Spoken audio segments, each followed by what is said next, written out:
वाह क्या आईपीओ है।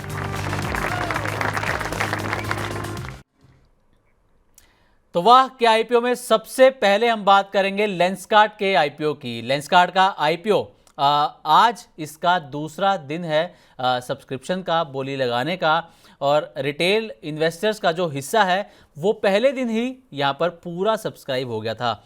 इसका प्राइस बैंड 382 से 402 रुपये पर शेयर है।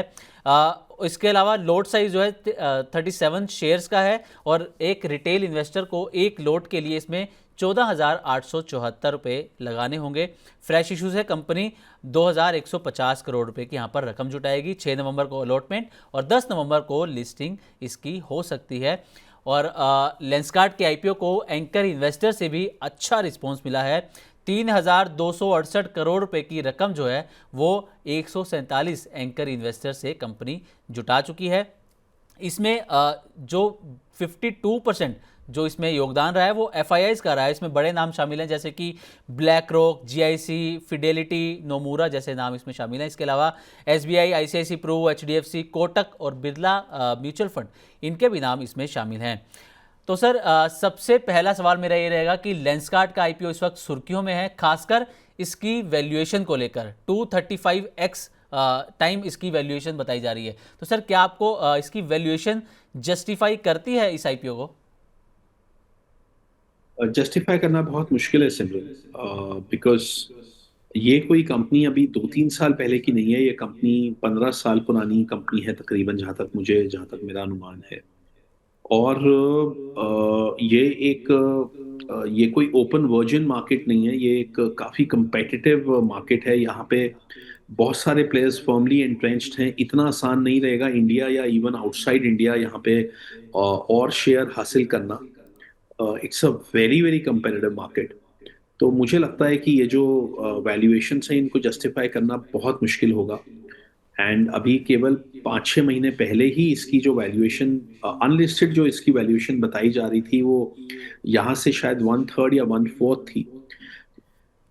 ये देखते हुए मुझे लगता है कि हमें इसको पास करना चाहिए और हमें और बहुत अच्छे आईपीओस मिलेंगे इन्वेस्ट करने के लिए। But Lenskart we will not touch either in the IPO stage और even on the listing stage. We are completely out of Lenskart. Okay अच्छा सर, जैसे जोमेटो, नायका, पेटीएम के आईपीओ आए थे, पेटीएम की बात करें तो वो अभी तक जिस प्राइस पे आया था वो अभी तक वहाँ तक पहुँच ही नहीं सका। तो जो इन्वेस्टर जिन्होंने उस वक्त पे पैसा लगाया था वो अभी तक यूँ कह लें कि घाटे में बैठे हुए हैं। तो क्या ये जो स्टोरी टेलिंग का जो एक तरीका बन चुका है, क्या ये एक स्टोरी टेलिंग है जिसमें इन्वेस्टर्स, रिटेल इन्वेस्टर खासतौर पर फंसते हुए नजर आ रहे हैं? और क्या सीख इससे लेनी चाहिए खासकर रिटेल इन्वेस्टर की अगर हम बात करें तो सर? मैं यही कहना चाहूंगा सिमरन कि आपको हर आईपीओ को आपको इंडिपेंडेंटली वैल्यू करना है। जस्ट बिकॉज वो न्यू एज कंपनी है doesn't mean it's a buy or it is not a buy. वो बाय हो भी सकती है और बाय नहीं भी हो सकती है। तो आपको हर कंपनी को उसके मेरिट्स पे आपको स्टडी करना है। उसके अनलिस्टेड के टाइम पे उसके क्या वैल्यूएशंस थे 6 महीने पहले, साल 2 साल पहले, उसको स्टडी करना है। क्या उसका प्रॉफिटेबिलिटी ट्रैक रिकॉर्ड है, क्या उसका रेवेन्यू सीएजीआर है, क्या प्रमोटर्स की, फाउंडर्स की रेप्यूटेशन है, क्या कॉर्पोरेट गवर्नेंस है, कैसी इंडस्ट्री है, कितनी कंपेटिटिव है, कैसे मार्जिन्स हैं, क्या उसमें शेयर लेना या लीडर रहना या लीडर बनना कितना आसान है। तो आई थिंक सारे फैक्टर्स को स्टडी करने के बाद ही आप आईपीओ में पैसा डालिए। आप सिर्फ ये फ्लिपिंग के लिए मत आईपीओ लीजिए कि आपने आईपीओ स्टेज पे खरीद लिया और लिस्टिंग पे आपने बेच दिया। मैं उससे जो है एक माइंडसेट से मैं बहुत ज़्यादा जो है मैं एग्री नहीं करता हूँ, स्पेशली एट दिस स्टेज, जबकि ये बहुत ही ऑब्नॉक्शियस वैल्यूएशंस वाले कई आईपीओ आ रहे हैं। तो आप इंडिपेंडेंटली हर आईपीओ को स्टडी करके फिर आप डिसाइड कीजिए कि आपको किस में पार्टिसिपेट करना है, किस में नहीं करना है। ठीक है सर, चलिए अपना अगले आईपीओ पर बात करते हैं। अगला आईपीओ है स्टड्स एक्सेसरीज का। ये आईपीओ का आज लास्ट डे है और आज सुबह 11:30 बजे तक जो आईपीओ है वो 11 गुना से ज़्यादा सब्सक्राइब यहाँ पर हो चुका है। इसके एक लोट के लिए रिटेल इन्वेस्टर्स को लगाने होंगे 14,625 रुपये। 4 नवंबर यानी कि कल इसका अलॉटमेंट होगा और 7 नवंबर को इसकी लिस्टिंग हो सकती है। स्टड एक्सेसरीज सर, इसको आप कैसे देखते हैं, क्योंकि इसमें फ्रेश इशू का कोई भी हिस्सा नहीं है सर, पूरी की पूरी जो रकम है वो ओएफएस के जरिए जो इसके मौजूदा इन्वेस्टर्स हैं उनको जाएगी, तो क्या इसमें पैसा लगाना रिटेल इन्वेस्टर के लिए ठीक रहेगा? देखिए, मैं इस आईपीओ को बहुत ज्यादा मैंने डिटेल में स्टडी नहीं किया है, मगर एनी आईपीओ जहाँ पे कि फ्रेश बुक बिल्ड नहीं है और वो ओएफएस है, वहां पे मैं थोड़ा स्केप्टिकल रहता हूँ। तो प्राइमा फेसी तो मुझे ये नहीं अच्छा लग रहा है, मगर चूंकि मैं बहुत डिटेल में मैंने इसको स्टडी नहीं किया है, तो मैं अपनी ओपिनियन रिजर्व रखना चाहूंगा, और मैं इस पे बाय या नॉट बाय या होल्ड या सेल में ऐसी कोई रेटिंग नहीं देना चाहूंगा। ठीक है सर, अगले आईपीओ पे बात करते हैं। अगला आईपीओ है ओरकला इंडिया का। दरअसल सब्सक्रिप्शन के लिए बंद हो चुका है, 29 से 31 अक्टूबर तक ये खुला था। इसमें भी फ्रेश इशू का कोई हिस्सा नहीं था, पूरी की पूरी जो रकम थी वो ओएफएस के जरिए जो इसके मौजूदा इन्वेस्टर हैं उनके पास चली गई है। अगर इसके टोटल सब्सक्रिप्शन की बात की जाए तो 48 टाइम्स 48 गुना के आसपास ये आईपीओ जो है वो सब्सक्राइब हुआ है। तो सर ओरकला इंडिया, इसको सर आपने इस पर आपने रीड किया सर, इसको आपको लगता है कि ये सही आईपीओ हो सकता है?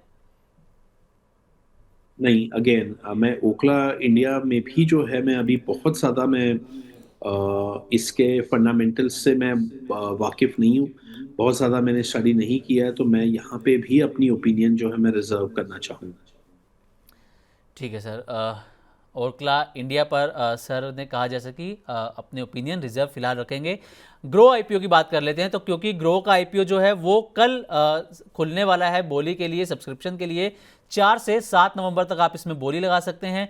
प्राइस बैंड 95 रुपये से 100 रुपये यहाँ पर कंपनी की तरफ से तय किया गया है। 6,632 करोड़ रुपए की रकम जुटाई जाएगी। मिनिमम इन्वेस्टमेंट जो रिटेल इन्वेस्टर के लिए होगा वो होगा 15,000 रुपये का एक लोट, जिसमें होंगे 150 शेयर। अलॉटमेंट इसकी 10 नवंबर को हो सकती है और लिस्टिंग डेट है 12 नवंबर। फ्रेश इशू से कंपनी को मिलेंगे 1,060 करोड़ रुपए और बाकी जो रकम है वो ओएफएस के जरिए जाएगी मौजूदा निवेशकों को। इसका एंकर इन्वेस्टर से करीब 50,000 करोड़ रुपए की बोलियां आई हैं, यानी कि 15 गुना ज़्यादा इसकी डिमांड यहाँ पर रही है। इसमें बड़े बड़े नाम शामिल हैं, जैसे कि एसबीआई म्यूचुअल फंड है, सिक्वेयर कैपिटल है, और ग्रो की अगर बात करें तो FY25 में प्रॉफिट इसका 1899 करोड़ रुपए दिखाया गया, जैसा कि रेवेन्यू 4,056 करोड़ रुपए रहा और वैल्यू करीब करीब 62,000 करोड़ रुपए के आसपास आंकी जा रही है। तो सर ग्रो का आईपीओ ये भी एक नई कंपनी है, स्टार्टअप हम इसको कह सकते हैं। क्या आपका नज़रिया है सर ग्रो पर? क्या ग्रो पर दाव लगाने के आप सलाह देंगे, जिस तरीके से एंकर इन्वेस्टर से रिस्पॉन्स मिला है, 15 गुना ज़्यादा डिमांड? देखिए, ग्रो जो है एक बहुत अच्छी कंपनी है, एंड ग्रो को हम बहुत टाइम से फॉलो कर रहे हैं, और जिस तरीके की उन्होंने सुपरलेटिव ग्रोथ दी है, जिस तरीके से उन्होंने मार्केट शेयर कैप्चर किया है, आई थिंक बहुत ही अमेजिंग स्टोरी है। मगर जो वैल्यूएशंस हैं वो बहुत ज़्यादा रिच हैं। Grow is a profit making company, मगर प्राइस अर्निंग रेशियोज और जो वैल्यूएशंस हैं वो जस्टिफाई करना बहुत मुश्किल है। तो कंपनी अच्छी है, मगर स्टॉक पे मैं अभी बाय की सलाह नहीं दे पा रहा हूँ। जब तक कि कोई डीप करेक्शन नहीं आ जाती पोस्ट लिस्टिंग, तब तक मैं ग्रो पे जो है मैं ना तो खरीदारी की मैं सलाह दूंगा, और ना ही मैं एक्चुअली इसमें कुछ खुद खरीदारी कुछ करूंगा। ओके, ठीक है सर। अमित सर, बहुत बहुत शुक्रिया अपना कीमती समय मनी9 और मनी9 के व्यूअर्स को देने के लिए। सर बहुत बहुत शुक्रिया सर हमारे साथ बने रहने के लिए। Thank you Simran, thank you so much.